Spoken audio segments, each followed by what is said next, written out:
Good afternoon, Eric. It's great to see you. Always great to see you, Susan.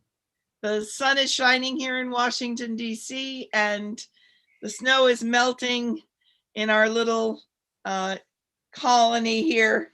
How is it in New York? It is slowly melting, but there are still mounds of snow where they were shoveled into sometimes 7 or 8 foot high banks, and those don't melt very, very slowly. So the crosswalks are still a problem, but it is beautiful outside and the sun is shining. That's great. Um, so, Eric, I have a question for you today, and I wonder if you wouldn't mind me just jumping right in with it. Okay, go ahead. All right. So, in your work, you talk about this concept of the cosmic jigsaw puzzle. And I love this kind of what it calls up for me and the ideas that might be inside of it. But maybe you could just give us, I'm sure it's very complex, a very kind of flyover sort of just big picture concept of the cosmic jigsaw puzzle. I'd be happy to. It's actually not a jigsaw puzzle, it's just a figure of speech which I'm using.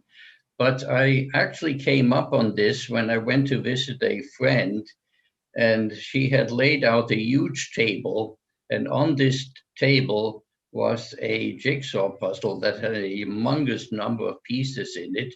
And she had a small collection of pieces that fit together in this part of the table. Then she had another collection of pieces on this part of the table. And so 5 or 6 of these little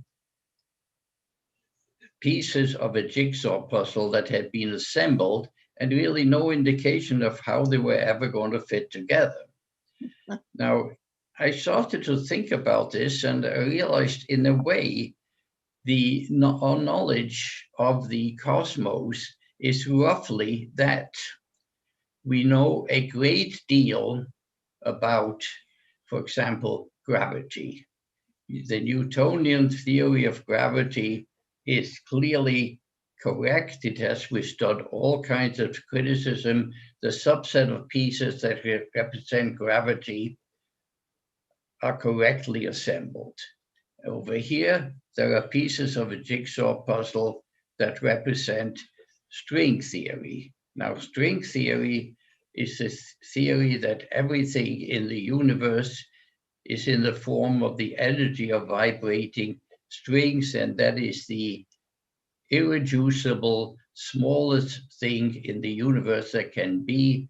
And that's also wonderful. It fits together, it explains an awful lot of things. But Einstein assumed, not unreasonably, that in a four-dimensional universe, and we have explained before why the universe must have 4 dimensions, the interior is also four-dimensional. String theory doesn't argue that the universe is four-dimensional, but says the interior has to be six-dimensional because it needs 6 dimensions for the huge variety of of things that must be created in the universe to come together, and they all must have, each of them is identified only by its vibrational pattern, and to have enough vibrational patterns to accommodate that huge number, you need a 6 dimensional space. Now, for example, think of the biological equivalent of this. You and I are made up of cells. Now there are cells, and the cells are all the same, or start out all the same. They're stem cells. But some of the cells are basically become the cells that define your foot. Some become your fingernails, some become your hair. And there are a huge number of elements to your body, and there must be thousands and thousands of intermediate steps that you go through before you get there. So you're talking of a myriad of different structures that all have to go through an evolutionary transformative chain until they come together to create a person like yourself or like me. As Now, the they same, differentiate. it's differentiation, exactly. The same is true in the universe.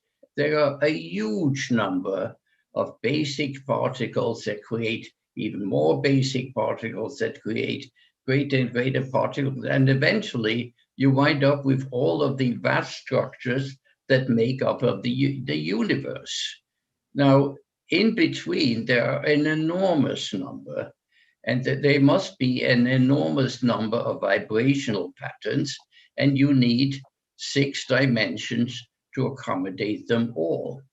Now, question, this set of pieces of 6 dimensional structure and the 4 dimensional pieces of Newton are never going to come together.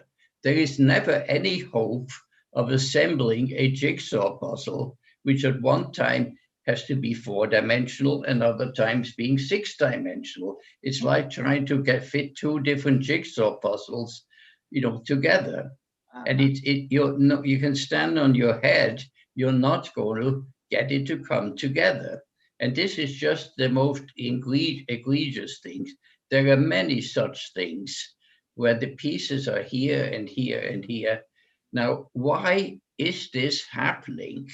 Why, with the vast amount of knowledge that we have, and we have a vast amount of knowledge, we have gone from Isaac Newton, who could only explain interactions between things that we can see, to Albert Einstein, who said, well, this is not quite true. There are things going on at a level that we can see, and we can only see the obvious manifestations of it.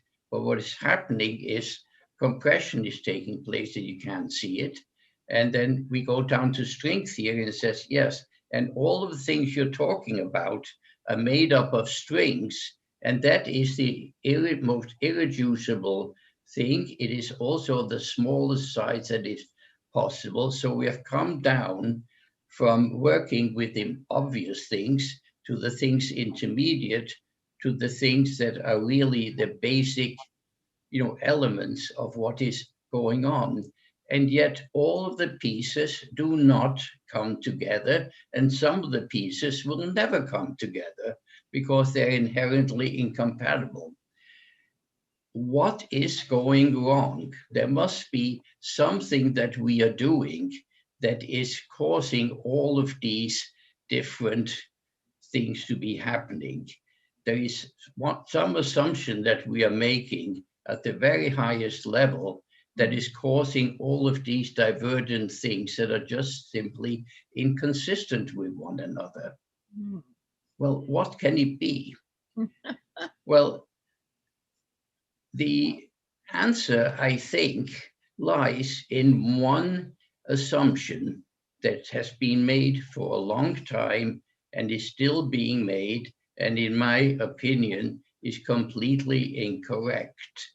This belief that space and time, space-time, is a smooth and continuous surface, and everything has to be within that smooth and continuous backing, if you like. Yeah. Now, it sounds like a harmless comment, but it isn't a harmless comment at all. First of all, continuity, which we believe we see all the time, doesn't exist. Anything that we can see is not continuous. For example, when we see a movie, the action on the movie screen looks perfectly continuous, but if you just slow the rate of frames down, you see it's a bunch of discrete frames that is being projected fast enough that your brain provides the continuity between them. And it doesn't matter if it's a movie screen that you're looking at or your eye, they're doing exactly the same thing. So we cannot see continuity, but believe we can see it. Now in the universe, and in our daily lives, it is a harmless delusion. It doesn't make the least bit of difference. But in the universe, it makes a huge difference. For example, if light has to be absolute in its speed, meaning that if the source of the light is moving forwards at a high speed or backwards at a high speed, it doesn't make any difference. When you see it, it is all arriving at the same speed. How is that possible? Well, it is only possible if light is not moving on its own volition, but is being propelled by something. Now, if it's being propelled by something, it's got to be being propelled between discrete points. Mm-hmm. You can, in a continuous space-time, there is no possible propulsion system, so the speed of light cannot be absolute. Now, you come down to Einstein. He says, okay, space must compress, and in that compressed space, an energy gradient must arise. How? I mean, we can understand space compressing, but how can an energy gradient arise? Well, the problem is he thinks of space as also being continuous. And in a continuous space, no energy gradient can arise. But if space is discrete and not continuous, the energy gradient and the space gradient is one and the same thing.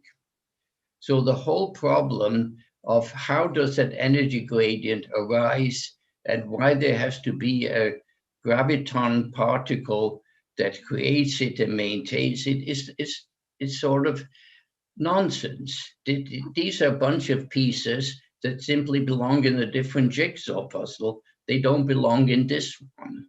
So things have crept in which have no place in being there, and obviously they cannot be included. And there is a whole range of these things.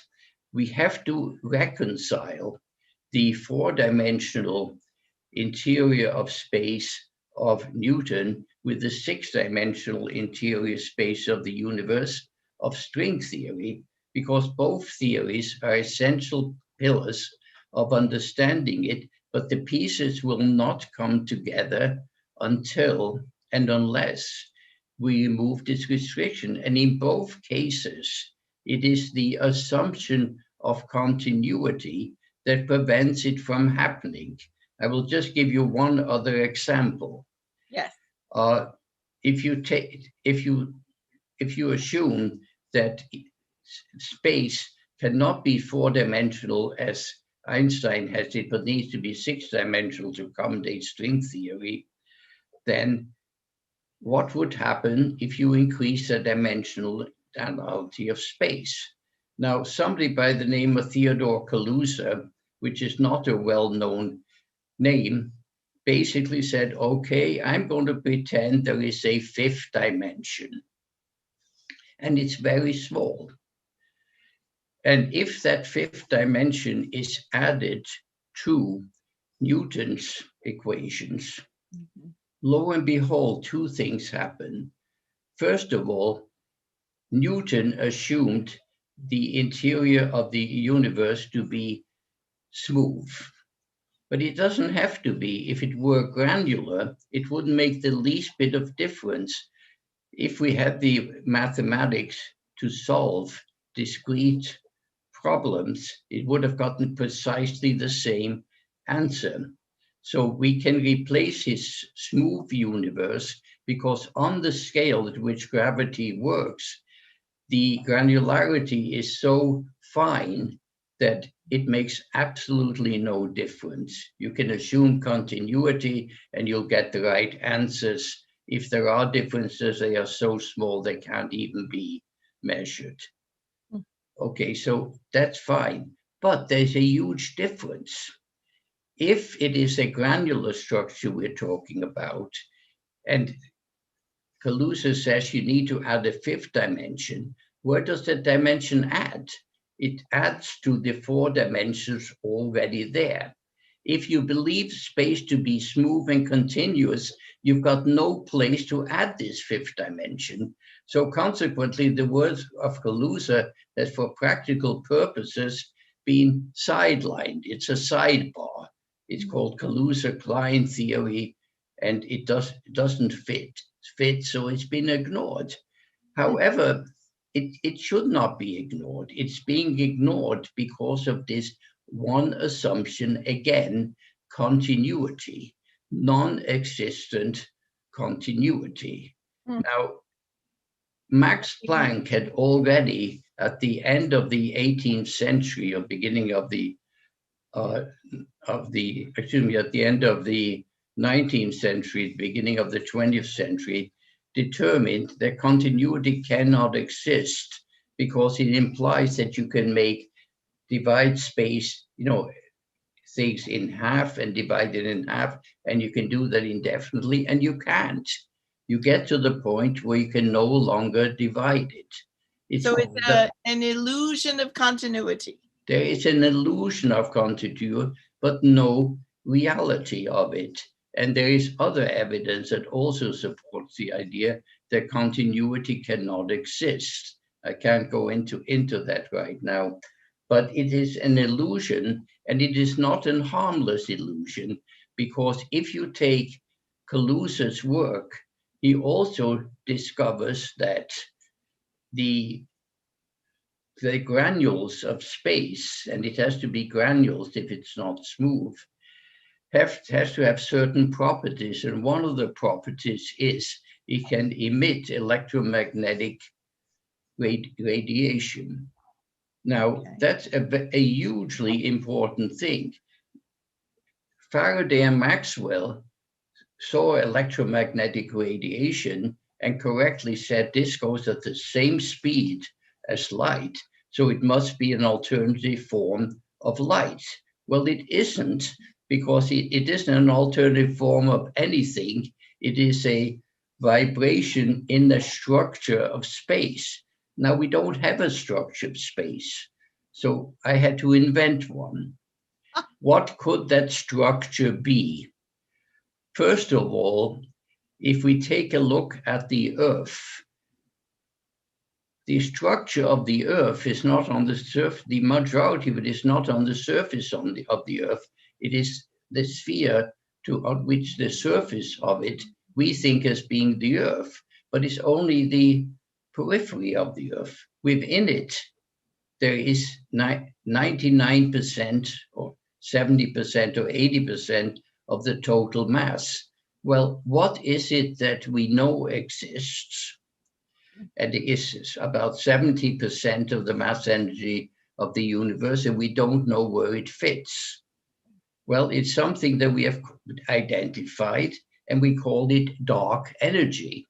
Now, why do we call it dark energy? Because we have no idea what it's doing here or why it is there.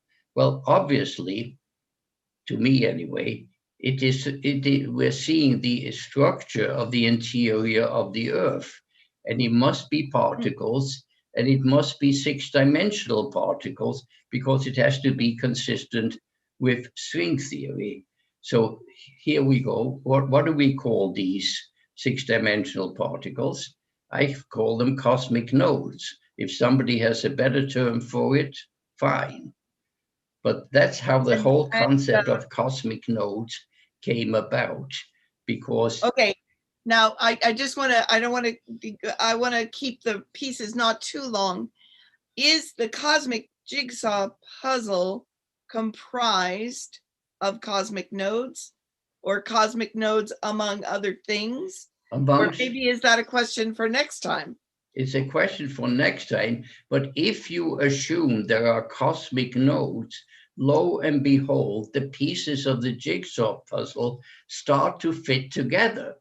And pieces that were incompatible before suddenly become compatible, which is why I think that we put our finger on the most inherent thing, and if we follow the trail of what the consequences are, as we try to do in the book, the puzzle can be put together. End of discussion. Eric, that's really fabulous. Thank you so much. You are very welcome.